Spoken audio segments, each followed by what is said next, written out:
Ikutanga cyangwa kwimane. Yesu nahabwe icyubahiro. Yesu ashimwe. Utari kubana n'ikica. Nge nafashijwe nabuze kode mu nzu. Haleluya. Ashaka aramaze ko nafashijwe. Niba wumva utafashijwe usohoka utaha. Twafashijwe kandi cy'Imana yagambire uko yadukomisha. Narishimira aho bashira ya kode manekero utunze. 31 koko muruti rero ku musozi uvuga ngo ri iravuze tera haleluya ni mwese seka kwakira umuyobozi anatwakirire aho bakora mu murimo w'Imana turakwakira Kristo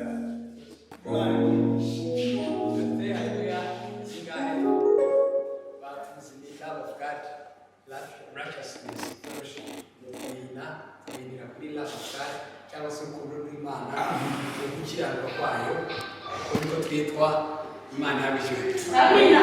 Dukora imirimo itandukanye harimo kuririmba ubutumwa butandukanye Imana zose aho Imana zose ziri muri twe zikora izina rya Yesu. Haleluya. Ringa kare gatatu.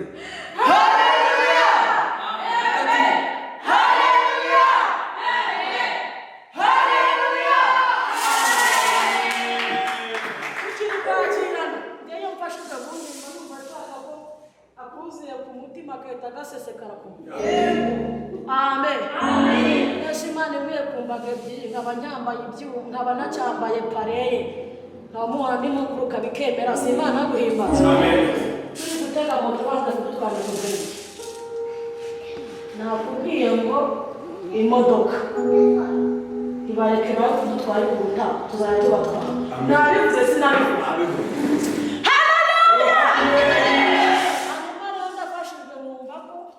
Twageze mu kwezi kwa mbere ariko Imana ni duhereze kwigufa ariko ukuntu njya mfashwa nyine ndashibuka narebye telefone yawe nsanga nta na bitanu byavamo. Amen. Ariko ntagiye no munsi bizajya kugeza mu kwa kabiri kuri 28 ukwezi kwishyura hariya twavoma.